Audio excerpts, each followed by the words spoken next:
All right. Well, another big time struggle in a lot of the areas that we have struggled in already this season.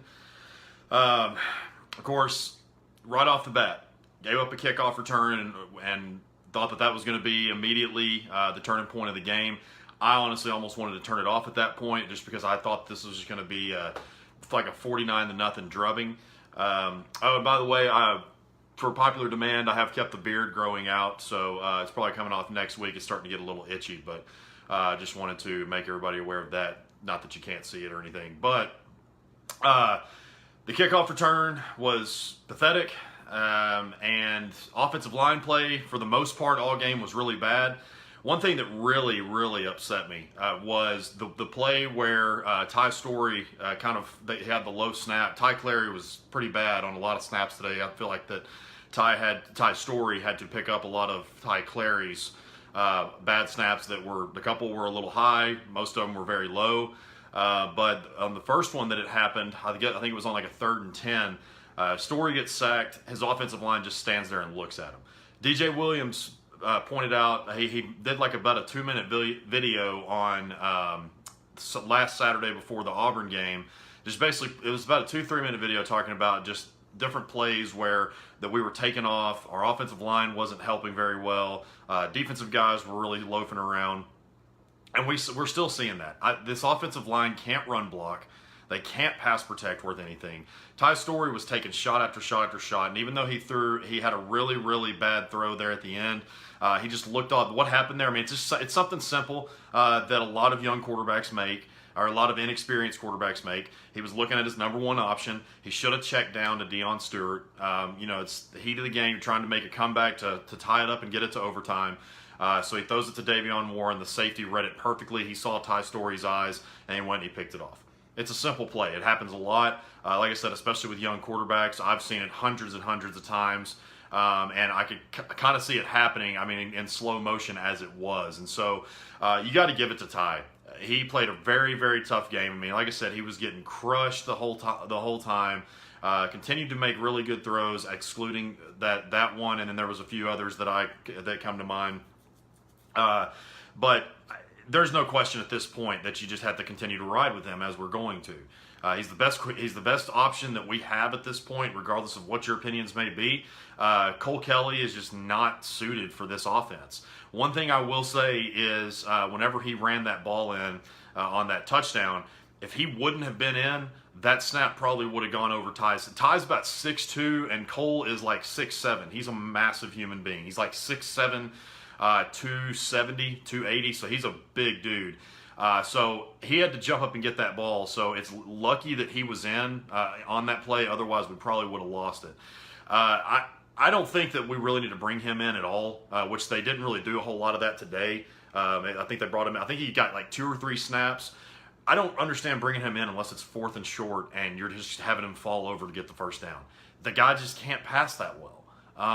And at least not. It's not that he can't pass very well. He's just not suited for this offense. He's just not good He's not good at moving around and using his feet in the way that you have to do it, in the way that Chad likes to play.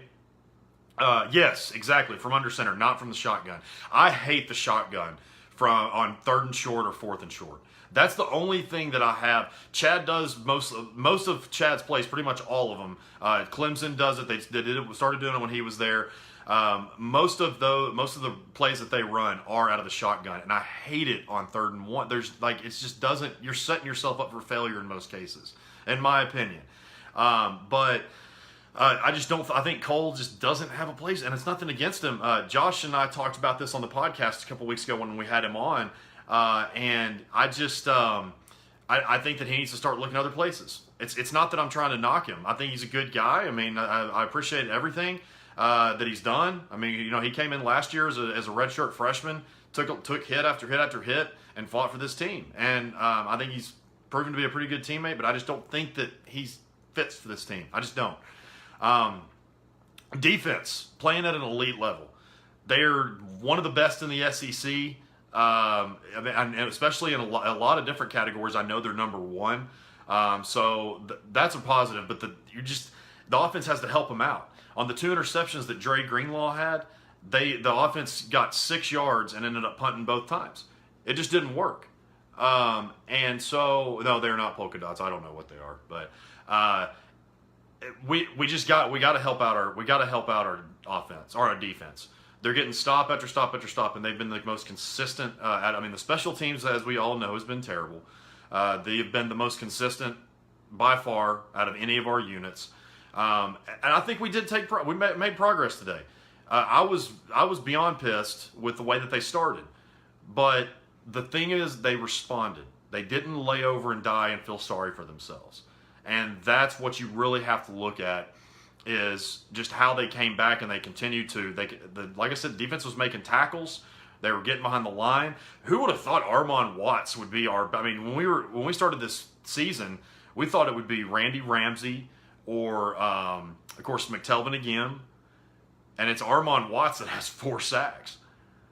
And so, I mean, he's had a monster year, put a lot of pressure on the quarterback. I don't even know how many hurries he has, but he's put a lot of pressure on the quarterback.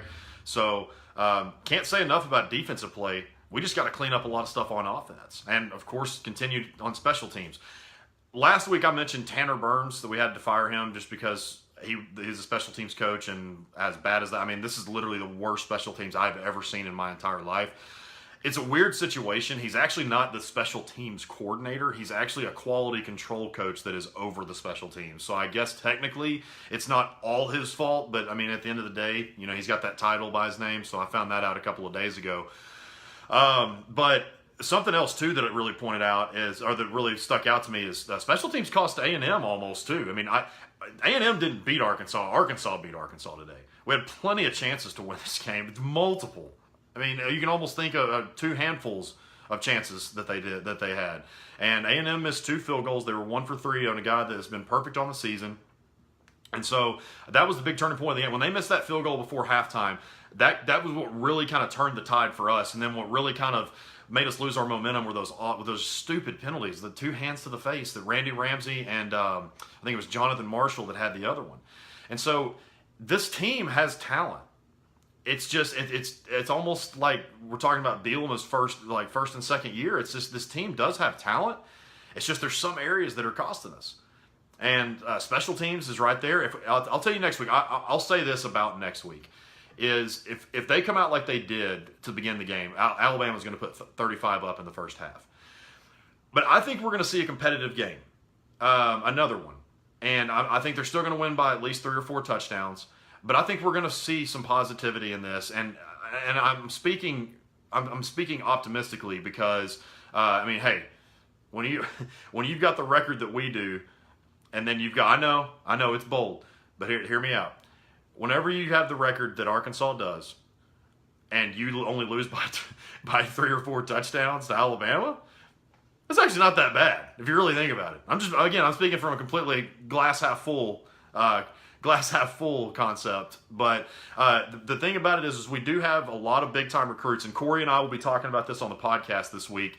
A lot of big-time recruits coming in for this game. I believe Jalen Canelon, he actually, unfortunately, his senior season ended a couple of weeks ago. I can't remember exactly what his injury is. I want to say it's maybe like a wrist or something like that. But he will not be playing this year, so he won't be able to play baseball or football anymore until he gets to college. It's looking like a lot of people have him going to Texas. But I think he's going to be one of the ones that will be there. We'll be covering that in the Tex Hogs podcast later this week. Big time guys like him and many others will be there. So we need to at least continue to show some fight and not just lay over and die. And I don't think they're going to lay over and die. I don't think this team, after North Texas, I don't think we're going to see that from this team anymore. They were a couple of them were little crying babies because they got booed and they were all sad and they wanted us to feel sorry for them. And they've come out and they've responded. They've been men about it, and I can't say that enough about them. And that's what I have to respect at the end of the day, and that's what we all have to respect at the end of the day for them. One guy in particular, Mike motherfriggin' Woods. That dude is a stud, and I am beyond excited for him. We got 2 more really good receivers coming in next year, Traylon Burks and TQ Jackson. TQ Jackson has 11 catches for 334 yards so far this year, so he's getting that yak like crazy. a lot of big time things happening in recruiting, and again, we will cover those. We will cover those later on in the week. So, if you want to hear myself and Corey destroy Mark Tracy, the guy that wrote the New York Times article, I'm going to put this to bed after this, but you can catch that on this previous week's podcast, when the guy that talked about how Arkansas shouldn't be in the SEC because they haven't been very good at football in a few years, but yet the dude doesn't understand the amount of revenue that this program makes and how successful they've been in other sports. But anyways, you can catch that, and then you can also catch us. We're kind of doing it, but we're going to have a set day at some point. Corey's actually getting his master's right now that he will complete in December. So because of like his schooling and stuff like that, we kind of are a little bit flexible on it. But eventually we will have a set day, probably a Tuesday or Wednesday at nighttime, and hopefully we'll be going live before too long. So this time last year, I was struggling to get a podcast started. Now we're just trying to get it going to where it's live. That way we can possibly have some call-ins and stuff like that. So a lot of big things happening, and go ahead and go follow my guy Jay Sterling at Rocktown Athletics. I've shared it earlier that he and I were partnering together, going to kind of share each other's content, and he's one of the best photographers that you'll find. Takes a lot of good sports pictures for around the state. Takes a lot of good sports pictures around the state, does other stuff as well, but go give him a follow. No, I know, right? The SEC isn't just a football league. Imagine that. Got some pretty good baseball, some pretty good track, and pretty good basketball now too. It's crazy to think, but what do the Yankees know about that? I'm just kidding. But well, that's all I got for today, guys. I'm going to go out since we had an early game today. I'm going to go catch some grilling and brewskis with the boys. So thank you all for hopping on. I've had a lot of you reach out to me in the last week or so via text, via Facebook message, just talking football. I really appreciate it. It might just be simple talking to y'all, but this is what I love to do. I continuously love to. I think about sports 24/7. I love to talk about them, and I love to talk about it with you guys. I learn things from you just as much as you can learn from me. So Saturdays are indeed for the boys. Don't forget that. Again, thank you guys. I really appreciate it. All the support, all the following, and please continue to follow and let me know how we're doing. Tell me if I'm sucking. I've gotten some mean messages that I've not posted. I actually got a couple of threatening messages via Twitter from the people that have their the egg as their profile picture because they didn't like some of the stuff that I said. Any kind of feedback is good in my eyes. I'm always willing to learn. I've gotten some very humbling messages, and so I really appreciate any kind of feedback, and thank you guys so much for everything. Thanks, Jordan. And I will see you all next week after the Bama game. Hopefully it will not be a complete debacle. Let's keep it to 3 or 4 touchdowns, and I'll be happy. All right. I will see you all later. Please be safe this weekend, and that's all. Peace.